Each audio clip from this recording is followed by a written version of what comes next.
Okay. Welcome, everybody. We're going to call the meeting of the Iron Range Resources and Rehabilitation Board together. Today is Wednesday, March 29th, 2023 at 7:30 p.m. The first order is a call to order. Before we take the roll call, I'm going to pass it off to legal counsel just for some explanation of why we're gaveling in the way we're gaveling in, so everybody kind of understands what some of the process will be today. If we can hand it over to Mr. Bekachuk. Senator Eichhorn, members of the board, thank you for allowing me some time to provide background information about this organizational meeting of the board. The authority for the IRRR board can be found in Minnesota statute section 298.22 subdivision 1A. Under that statute, the previous board was dissolved and this board was essentially constituted when the new legislature was sworn in on January 3rd. It recently became complete with Senator Champion's appointment by the Senate Majority Leader. It was my recommendation that Senator Eichhorn should gavel this board's first meeting to order as the senior returning board member from the Senate. Since the board has never adopted formal rules of parliamentary procedure, in such cases, it is generally accepted black letter law that the conduct of board meetings is controlled by accepted usage and common practice. It has been the custom of the board to have the previous chair gavel the first meeting of the new board to order, conduct the election of the new board chair and vice chair, and then turn the gavel over to the newly elected board chair to preside over the remainder of the meeting. For the first time in many decades, the previous board chair, who was Senator Bach, is not a member of the new board.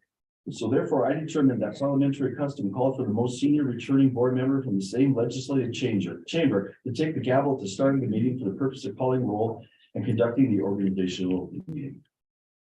Any questions or concerns? I don't see any. So with that, Lorraine, we'll take the roll. Senator Champion, Here. Representative Davis, Present. Senator Eichhorn, Here. Senator Farnsworth, Here. Senator Hostchild, Here. Representative Igo, Present. Representative Listgard, Here. Representative Scrava. Present. We have all 8 members present. All members being present, there is a quorum. The next order of business is the reorganization of the board, and the election of the board chair will come first. So we'll have the election of the board chair, and then the election of the vice chair will be held immediately following that. So the way we do that is it'll be by voice vote. So with that, we'll open it up for nominations for chair of the IRRR. I will start by nominating Representative Spencer Igo. Any other nominations? Senator Hostchild. I will nominate Representative Dave Listgard. Representative Listgard. Any other nominations? Any other nominations? Any other nominations? Nominations are closed. With that, Lorene will take the roll. Again, what you'll do is vote for the person you'd like to vote for by voice. So if you'd like to vote for Representative Igo, you could just say Igo. If you'd like to vote for Representative Listgard, you'd just say Listgard. Lorene may take the, Senator Champion. Just one question, because this is my first meeting. So Yeah, first of all, thank you for your gracious welcome. How does this usually happen? Because I think I heard the legal counsel say the most senior member is, how does this work? So the most senior member, I believe, before was Senator Bach, and then you saw him as the most senior. So now who's the most senior now? I'm the most senior member of the board currently. Okay, and then of those two who are those that have been nominated, who would be the most senior? I think their time served might be the same. What year were each of you elected just for Senator Champions? I was in 20. Okay. 18. Huh? 18. Okay, so well, Mr. Chair, he would be the most senior.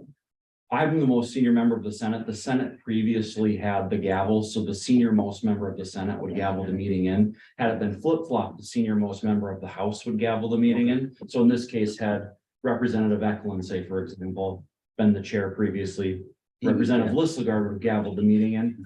And then there is no rule that says who can or cannot be selected to be chair. It's elected from the body.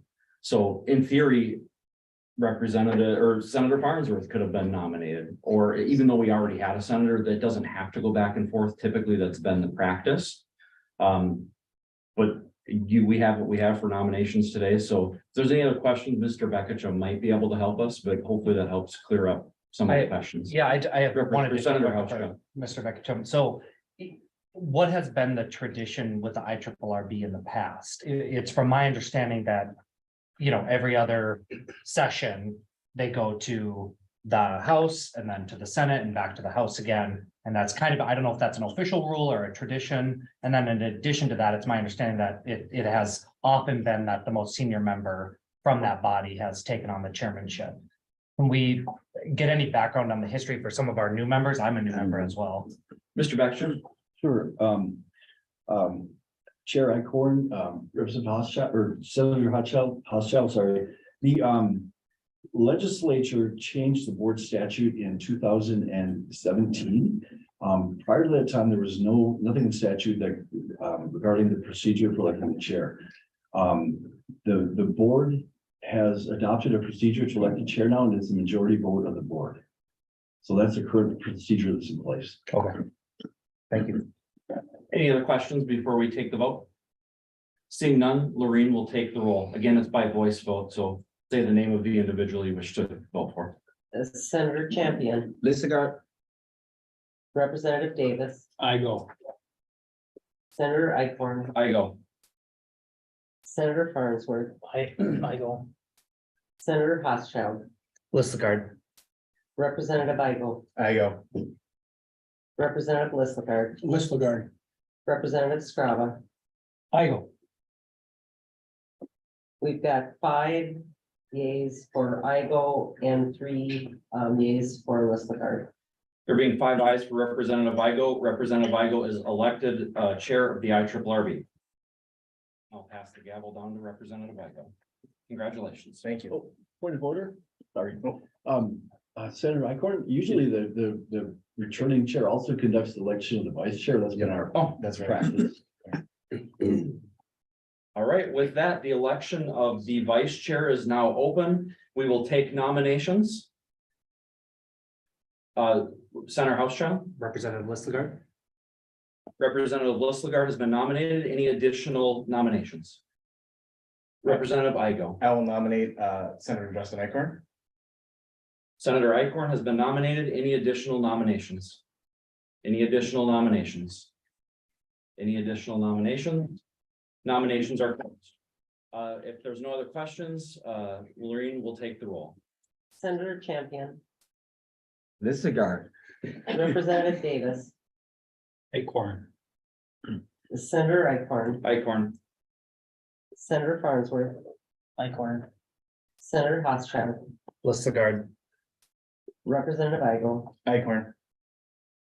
Representative Listagard, Listagard. Representative Scrava. Eichhorn. We have 5 yeas for Icorn and 3 yeas for Listagard. with that, Senator Icorn is elected vice chair of the IRRB. Mr. Bekich, now do I switch it to Chair Igo? Yes. Perfect. Congratulations. Thank you. Thank you, Mr. Bekich, for your assistance. All right. Thank you, members of the board. I think right away we'll just hand it off to the commissioner for commissioner comments. You want to tell them? Minutes first. Sorry, my agenda did not stay. My agenda didn't have the minutes there. All right, I'm looking for approval of the minutes dated Wednesday, December 21st, 2022. Mr. Betchka, I think we would have to be a returning member of the board to move those minutes, correct? Be a good idea. I'll move the middle, Mr. Chair. Senator Icorn moves the minutes. Any discussion? All those in- Yep. We can't vote on it, correct? In the past, new board members have voted on the new minutes, so that's a custom of the board. If you Okay, read the that- minutes. particularly- Mr. Chair, just for point of order, I do believe everybody in this room, other than President Champion, was actually at the board meeting anyway. Most attended in person at that time. Senator Champion didn't know he was going to be a board member, so, but everyone else Okay. was here. Any further discussion? Can we do this by voice vote? Yes. Yes. All those in favor say aye. Aye. Opposed? Minutes are approved. With that, we'll move to Commissioner comments now. Thank you. To you, Commissioner Rubina. Thank you. Well, I just want to welcome you all to some of you for your very first meeting serving on this board, but to the new Iron Range Resources and Rehabilitation Board, the new makeup. Welcome, Senator Champion. Thank you for being the 8th person appointed and being able to allow for this first meeting in this year. I would just like to give you all some information about the work that the agency has been working on and some of the initiatives that I've been involved with during my first 3 months of time as the commissioner since January. As far as community engagement, since January, I, along with members of our development team and community, have been meeting with mayors and officials and communities across our service area. Community engagement is definitely one of my top priorities, and my goal is to personally connect with business leaders, mayors, city administrators, tribal governments, nonprofits, and educators in our communities. And each community in the Taconite Assistance area is important and unique, and I want to hear directly from them what their needs and priorities are. A little while ago, I think earlier this month, we attended PDAC. So March 5th through the 8th, Linda Johnson and myself attended PDAC, which is the Prospectors and Developers Association of Canada's International Convention. So that was in Toronto. Our agency typically attends this convention, and it is the world's leading convention for the mineral exploration industry. Accompanying Linda and myself were representatives from the DNR and the Minnesota Minerals Coordinating Committee. The agency and Minnesota Power hosted the Minnesota Mining Reception during the convention to promote mining ventures in Minnesota. And reception presenters at that included New Range, Talon, Mining Minnesota, Minnesota Power, DNR, and the NRRI. I have not seen final attendance figures yet, but 30,000 attendees from over 130 countries, 1,100 exhibitors, and 2,500 investors were expected to attend PDAC. Obviously, during the pandemic, the numbers went down, but people in Toronto, people driving cabs and Ubers were definitely talking about all of the people attending and filling in the town up. So I think our Minnesota reception went really well. Heard good feedback from that. As far as agency legislation, I would like to thank all of you here for your support that you've been providing for recent legislation that impacts the agency. We'll see what happens. We have high hopes this year. And then as far as the fiscal year 2024 budget, agency staff and I are in the process of currently developing the budget numbers and finalizing those recommendations. Our fiscal year 24 budget will be presented to the board for final approval at the next board meeting. And beginning in early May, and actually that might be sooner, but the staff and I will be starting to schedule small group pre-budget meetings with board members, as has been done in the past.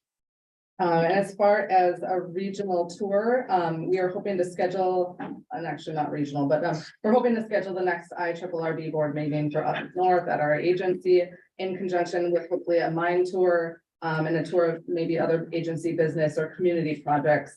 It'd be great if all of the board can attend that and new people, and we are working with some of the mining companies to see if we can schedule that. Awesome. Well, with that, is there any questions or comments for the commissioner? I'll just say one, this tour idea that the agency's putting together is just fantastic. And I think I speak for the whole board when I say that any way we can help get our colleagues in both chambers to attend that, we're here and ready to help, so. So this one, yeah, I should maybe say there's this one for the board, and then I do believe that there's another, along with our agency and maybe the DNR, there's another summer tour as well. So we will, and I think we're trying to be helpful in those discussions too. So there might be one or two that could be very helpful. Fantastic. Any other questions or comments for the commissioner? All right, well then with that, we'll move to our next agenda item. Resolution number 23021, staff presenting, Mr. Schober. Thank you, Mr. Chair, members of the board. Scott Sunball has been the point person on this project and will present the project. Mr. Chair, members of the board, our first loan project is a $31,700 participation loan to Virginia Plastics. Virginia Plastics produces custom tubing, plastic sheeting, plastic bags, and they're located in Virginia. Virginia Plastics was established, as best we can figure, around 1969 up on the Iron Range. And they were primarily known for their developing a blasting hole bag. In 2017, Jim Zurban purchased the failing company and gave it renewed life. Today, Virginia Plastics produces many different products that ship globally. When Jim purchased the company, Virginia Plastics product mix was about 80% tubing and 20% bags. And now the mix is about 50-50. And that's with the investment in new bag machines, 4 new employees making bags. And the agency has helped with financing these machines. One bag that we may all be familiar with, if you're a fisherman or a fisher person, and you buy minnows, the thick plastic clear bag that the minnows come in may have come from Virginia Plastics. And also in April of 22, Jim brought in William Telkin as a 30% owner. William brings a great deal of experience and knowledge from his many years working in the industry. Virginia Plastics has been a frequent customer of the agency since Mr. Zurban purchased the company. The agency currently has 2 participation loans and a loan guarantee, and all of these loans are current. The project consists, the total project cost for this project is $90,623.20. The agency is participating with Park State Bank at $31,700 each. And the company's cash contribution to the project is a little over $27,000. This project consists of the purchase and installation of a GURIS bag machine. This bag machine will allow Virginia Plastics to accept orders that they would previously reject. This will also help broaden their customer base. Collateral on this loan will consist of a shared first position on the equipment, inventory, and accounts receivable. The proposed loan will also have the personal guarantee of Jim Zurban and William Telkin. This project will create 2 additional jobs and retain 17. In Virginia Plastics, they have an excellent payment history with the agency dating back to 2017. And I do have Jim Zurban here if there are any questions. All right, to any members of the board, is there any questions on this resolution? Or comments? Representative Scrabble? I don't want you to drive, thank you, Mr. Chair. I don't want you to drive all the way here and not get a quickie.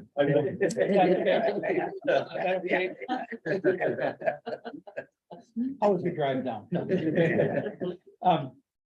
I see you have 3 loans and then your wages, do they move around? Is that wage?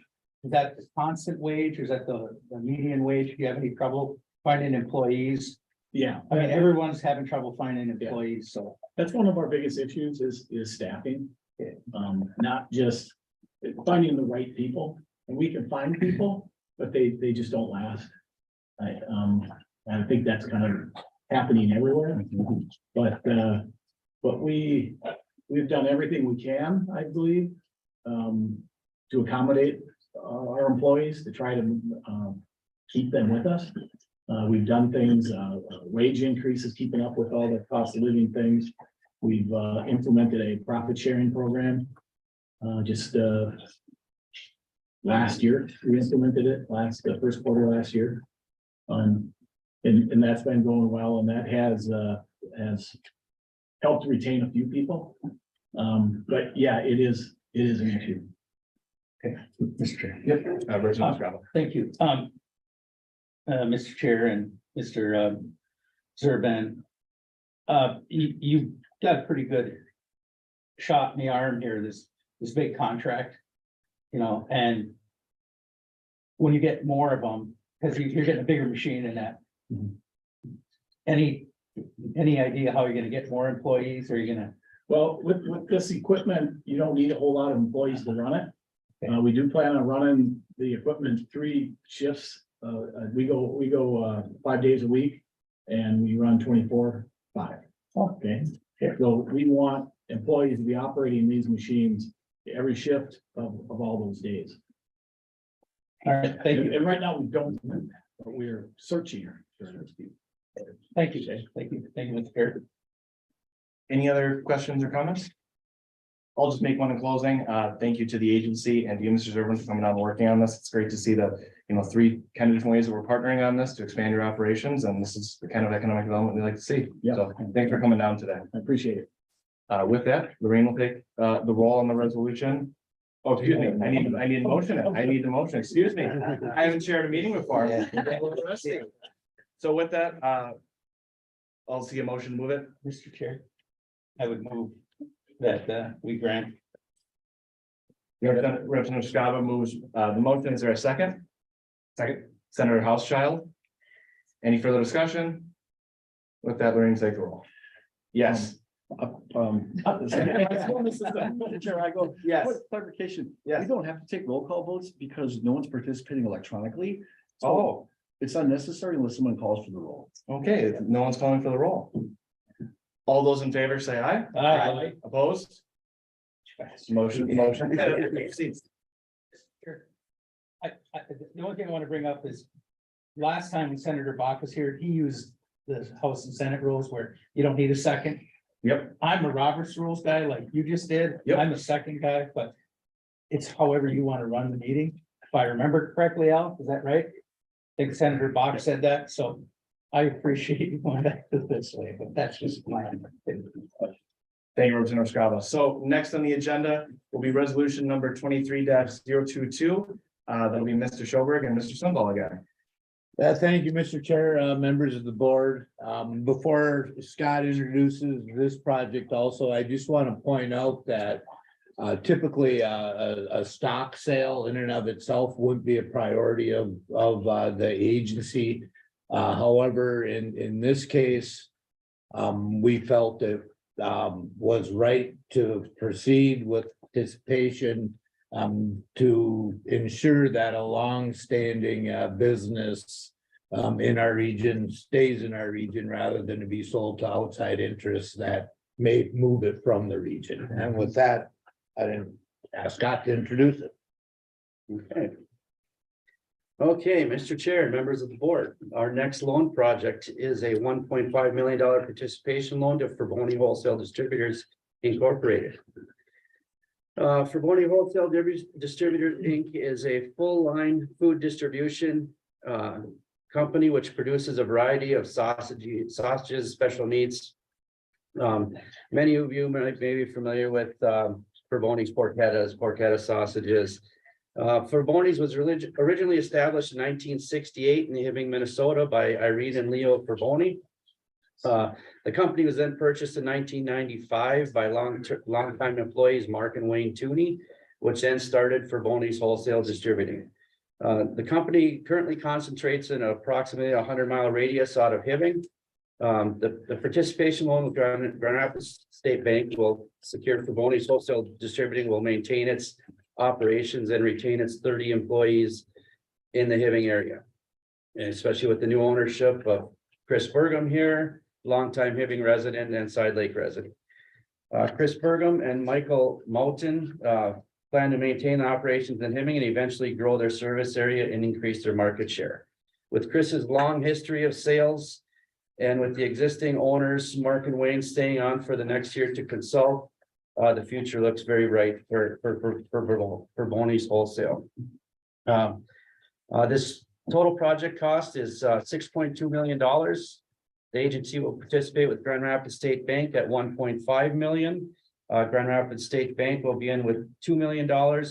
And Chris and Michael will have a contribution of approximately $2.7 million. This project consists of 100% purchase of the stock of Forboni's Wholesale Distributors and all its entities. Collateral of the stock will consist of a shared first lien position on all business assets, including real estate, accounts receivable, inventory, and equipment. Personal guarantees of Mike Moulton and Chris Burgum will also be in place. This project is contingent on an upcoming appraisal.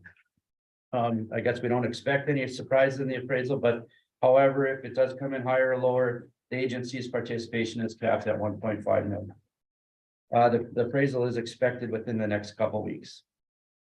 And I do have Chris Bergam here, if you do have any questions. All right, thank you. With that, Senator Farnsworth. Thank you, Mr. Chair. Who has first mortgage on the business assets, the bank or the board? Mr. Chair, Senator Farnsworth, we share a first position. Any further questions, Senator Farnsworth? And if I may, just to clarify, Yes, Mr. Shelburne. Mr. Chairman, members of the board, how the participation loan is structured, the bank originates the loan, the bank services the loan. Actually, our contract is with the bank. So the bank is in charge, but we share in the collateral on a pro rata basis. Thank you, Mr. Shelburne. Representative Scava? Good question. That was one of my questions. I'm curious, how many of the 30 people are in the low and the high end of your wage scale? Or what's an average? It's kind of a mixture, based on the ownership structure, are on the high scale, obviously, but more the office personnel, but then the CDL drivers are on the higher scale of the wages. All right, thank you. Thank you, Mr. Chair. Any further questions or comments? With that, if someone like make a motion to move the following resolution, seeing Senator Farnsworth, anyone would like a second? Representative Strava. Seeing that, all those in favor, signal by saying aye. Aye. All opposed? The motion fails. Thank you. Thank you. Thank you for having me, and thank you, Scott. All right, the next item on the agenda is resolution number 23-023. Staff presenting will be Mr. Schoberg and Mr. Ismail. Mr. Chair, Chris Ishmael will be presenting the development community infrastructure projects. All right. Mr. Chair, members of the board, I have 10 fiscal year 23 infrastructure projects for your review and recommendation.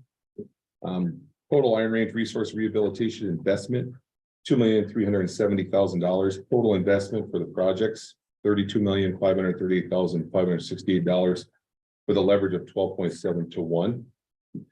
I'm just going to open up and run through the projects in order. We'll start with the development infrastructure. Development infrastructure are tied to infrastructure tied to business development. The first is City of Cook, grant amount $20,000.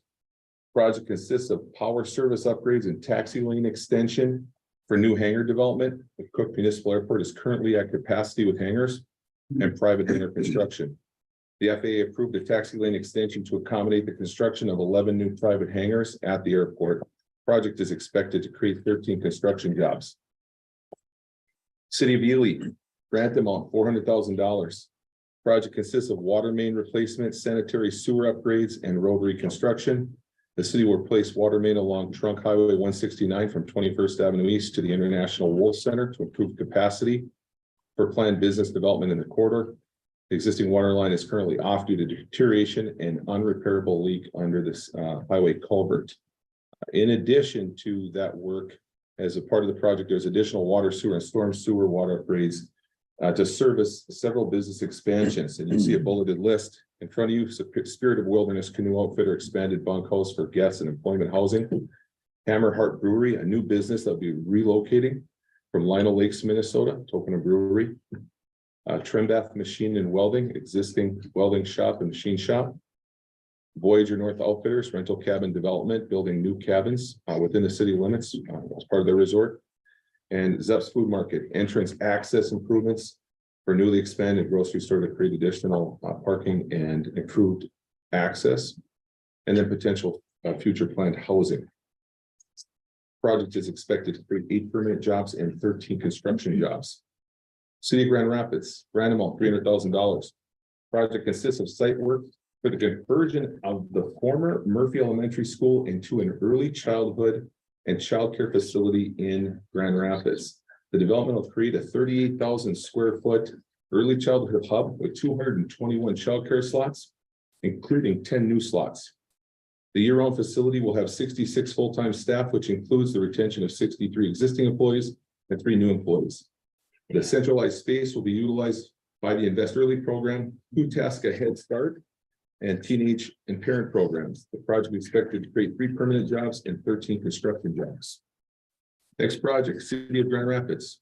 Grant amount $300,000. Project consists of water, sanitary sewer and road construction, excuse me, for the development of 23 new residential home lots at the former Forest Elementary School, which has been demolished. The project provides an opportunity for increased tax base, workforce housing, and increased school enrollment. Project is expected to create 4 construction jobs.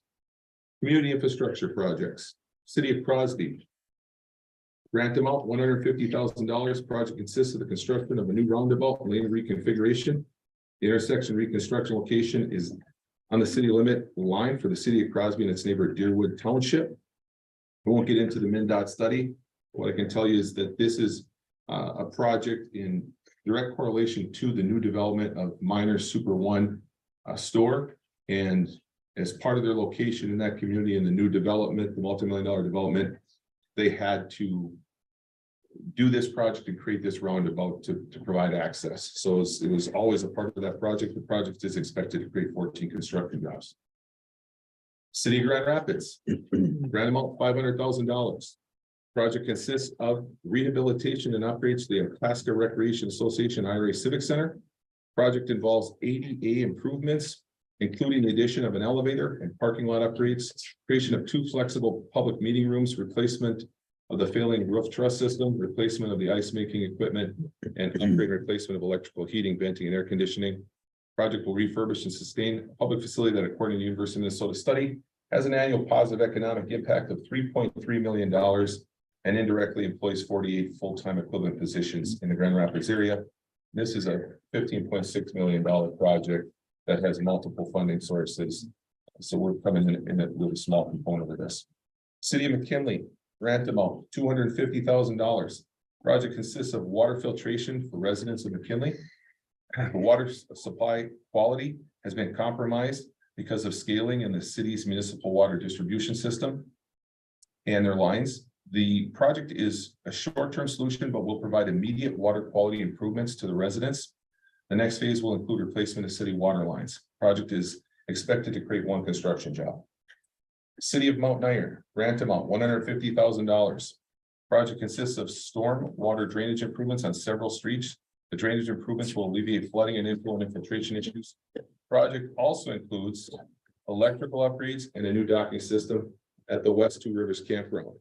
Project is expected to create 3 construction jobs. City of Orr. This project, before I get into the details, this project was presented at a previous board meeting.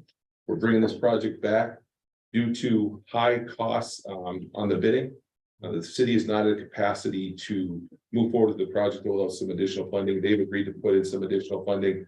But the system has to be alleviated now, or there's going to be problems in homes with sewage backing up and all. So not to get into the details on that, but project consists of lift station rehabilitation to improve service to residents and replacement of the force main to reduce inflow and infiltration issues. Placement of lift station enforcement will provide more stable flow to the waste treatment plant. Failure for the lift station would contaminate groundwater and cause sewage backup in the homes. This project is expected to create 2 construction jobs. And so we see an additional $50,000 that we're bringing to the project. And you see within the budget table, we had previously provided $74,859. Project is expected to move forward here as soon as the snow melts. City of Virginia. Grant amount $250,000. Project consists of citywide street reconstruction and infrastructure replacement, sidewalks, storm sewer and water and sewer line service lines. And then November 2019, the city updated its capital improvement plan, CIP plan, to evaluate citywide infrastructure and to identify short and long-term capital improvement projects.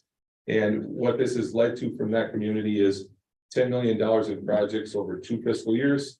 We did some investment there. They've come back with another $20 million in projects to happen over the next couple of fiscal years. This is phase 1, and they're requesting on UC this, $10 million over the next couple of fiscal years. I don't want to put them on the hook for more. This is the first phase, 6.8 million, requesting 250,000. Mr. Chair, I'd entertain any questions on projects at this time. Thank you, Mr. Ismail. Any questions or comments from any of the board members? I have just one comment on the Grand Rapids IR project that's just getting underway. My kid plays hockey, so we got the last kind of hour ice time, and they're starting to tear stuff out of there, and happy to say they are using local contractors as well, so people from within the Taconite relief area are actually gonna be working on that project, so I think that's a great deal, so thanks for the support on that, for the staff at the agency as well as the board.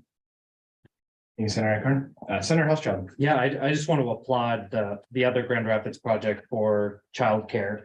I think continually across our region and the entire state, you know, whether it's childcare or housing, those seem to be two of the issues that our region faces most. And if we want to attract the workforce, if we want to get businesses to invest here, especially bigger businesses, you know, well, businesses of all size, but you know, when we're talking big workforce changes that could happen in our region, they need childcare. And so seeing the agency invest in those kinds of things is really important to me, and glad you guys are doing that. Mr. Chair, Senator Housechilds, that hub is the largest hub that I know in our service area, the preschool and the childcare industry and businesses in our area. So yeah, this is a huge project, and they are relocating onto this site out of, I know Grand Rapids is a former county site, and the Itasca Family YMCA is looking at potentially moving into that county site and expanding. So this would actually is a ripple effect and could create a lot more slots within that region. So. Thank you. Any other members? Member Scott. I gotta toot the horn on the Ely project, how important it is. Right now, the sewer line goes through a manhole, and freezes. And there's a business that wants to come and bring the brewery. And he's gonna be using that sewer line, and it just can't stay where it's at. It's impossible. So it's in the water line. There's 3 businesses that are gonna expand because of this project. So it's kind of a big deal. It was one of my last acts as mayor, getting all this stuff together and meeting with these business owners. So it's kind of a fun thing to watch the growth. And this is gonna help immensely. Again, the ripple effect, you go to the IRRB, you get your grant, and you go to CDBG, and you have your own, and then you try to get the others. So this is just part of that process, and I'm glad to be part of it on here right now and to make it happen. So I appreciate that. Thank you, Mr. Chair. Thank you, Representative Scott.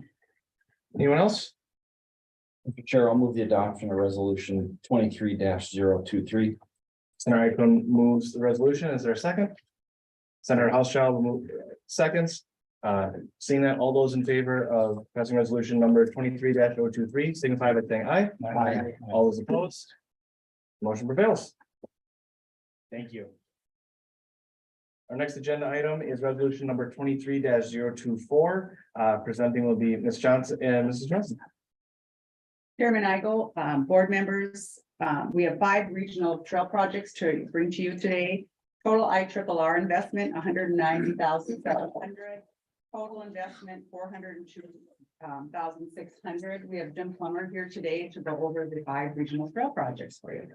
Mr. Chair, members of the board, the first grant is from Brighton Township with a grant request of $40,000. This is for the McKinley Park Trail Project, which is to reconstruct the 35-year-old trail that is 1.4 miles long and runs from Sedan State Park to McKinley Park Campground on Lake Vermilion. The grant will assist in funding the completion of the project, which was over budget compared to the original engineering estimate.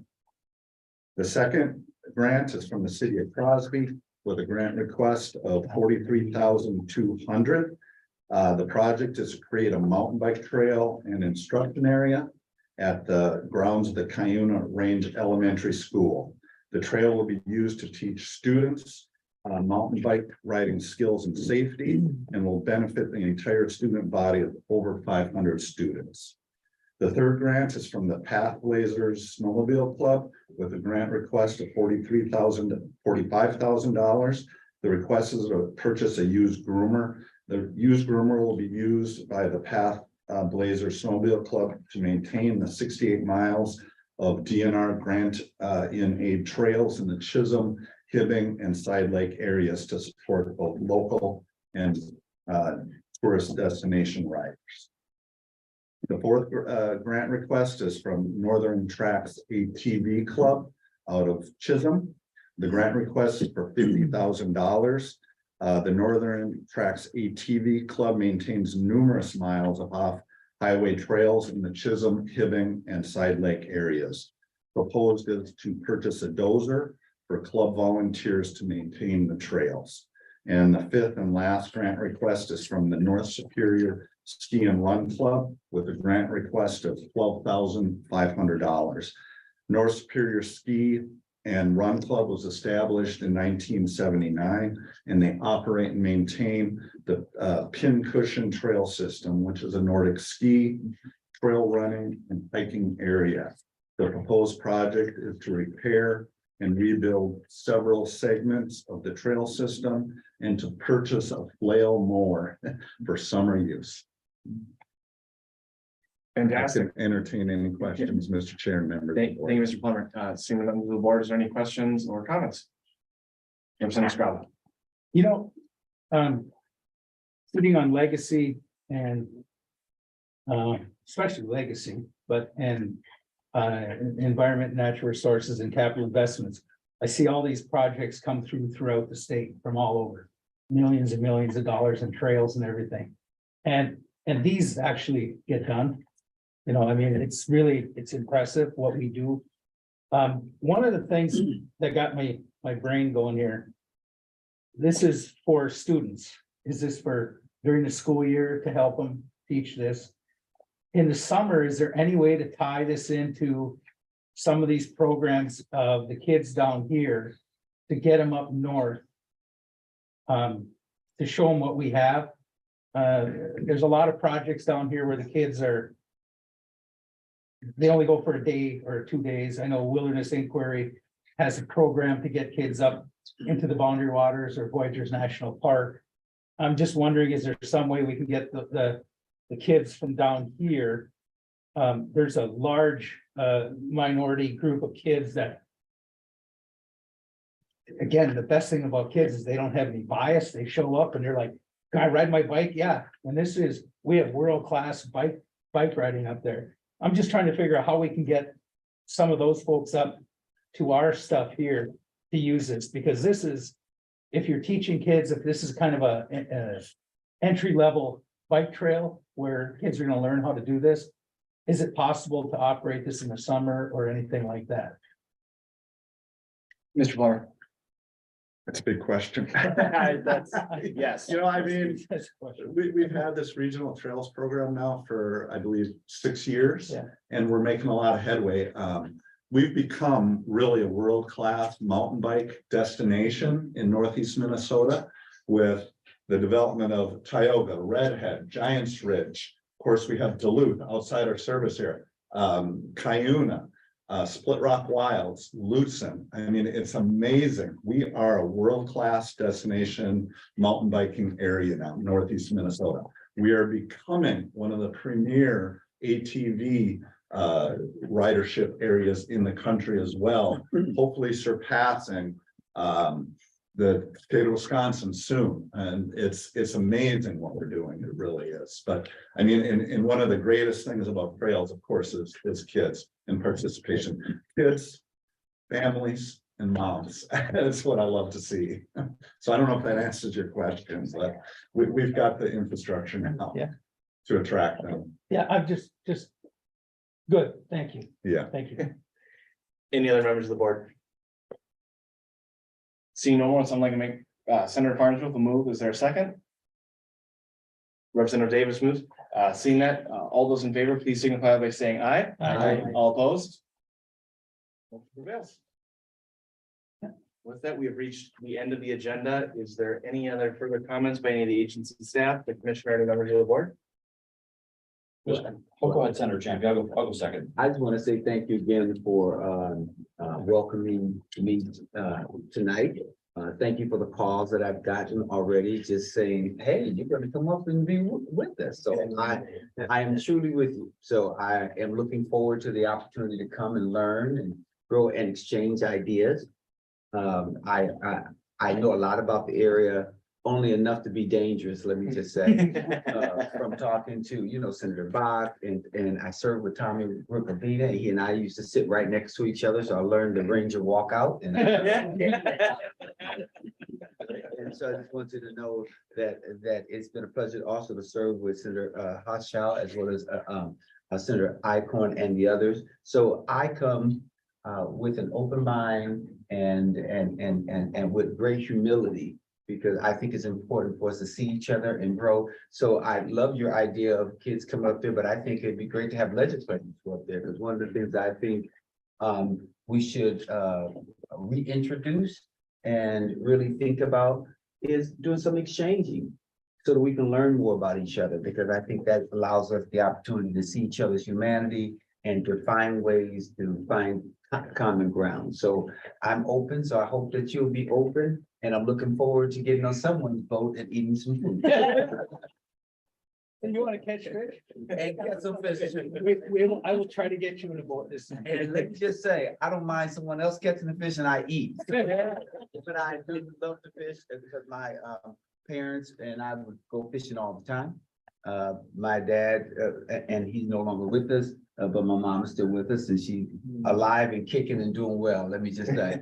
But we would go all over, you know, and on boats and different things of that nature. So my dad was an all around gamesman, whether it was hunting, fishing, both summer and ice fishing. And so I just look forward to growing with you and learning more. So thank you so much for having me, and sorry to be so long-winded. Awesome. Thank you, Senator Champion. Thank you for being with us. Senator Icorn. Oh, I'll say thank you. First of all, thanks for those comments. And you talked about an exchange. I hope that means maybe there will be a board trip to your district so we can learn about your district as well, because I think that works both ways. And sometimes we definitely get disconnected from other parts of the state. So I appreciate those comments. And another good thing that people don't know, when I heard Senator Champion was appointed this committee, his committee, the Jobs Committee, has oversight over IRRR from the Senate side. So the more I thought about it, more that, you know, that's probably a good thing to have that individual here. So excited to have you work here with us on this board, learning about all the great things we have in northeastern Minnesota. The thing I was going to mention is the staff. We have some phenomenal staff here, and being that we're here in St. Paul today, thank you for accommodating us. I mean, it took a lot out of your days to come down here for all the IRRR staff to set this up, but also what a blessing for some of our legislative assistants sitting behind us that never get to come to the meetings, that are behind us, helping us as well with IRRR related issues, to be able to come here, see firsthand some of what we go through. So thank you, Lorraine, for accommodating the staff. I know I made that recommendation, so I think that was really good for them to be able to see it firsthand as well. So just want to say thank you for that, and that a lot of our staff is here, so. And can I just introduce my two people that We should introduce our staff. Yeah, absolutely. So they both are wearing green today. I don't understand. But this is Shamika Bogan. She is the executive assistant to the president, but she's also just helps with everyone. And then this is Alexa Varner, who is my committee legislative assistant, but she's also a student at the University of Minnesota. So she's doing very well. And so I did tell them, if I'm going up to the Iron Range, they're coming with me. Vic, you gotta stand up too. Victor Florell is my legislative assistant. Nice to meet you. And I think Senator House, I think yours was here. I Oh, think maybe maybe she went she to use the restroom or Okay. something, but. Jamie Hischlin is my.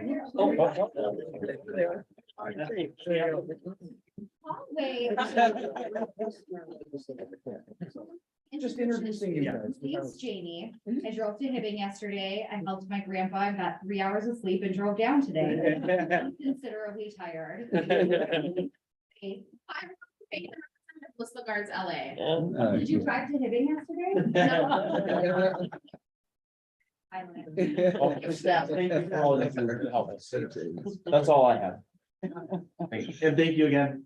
Great to meet all of your LAs, and to staff. I'll just echo what Senator Icorn said. Thank you all for coming down here and accommodating us. It's the middle of trying to get to third deadline right now. We're all incredibly busy, but it's so great to kind of bring this chunk of home in the agency down here, St. Paul. It's great to see all of you. I'm excited for all the good work we're going to do over the next year and a half, 2 years here. And yeah, with that. So move to adjourn. Yes, with that, Gardner. Thank you. Roger, we're gonna be tallying the time, how much each of us stop. Yeah, I think you'll take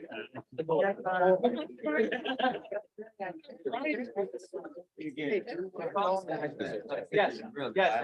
It's just. Trying to get.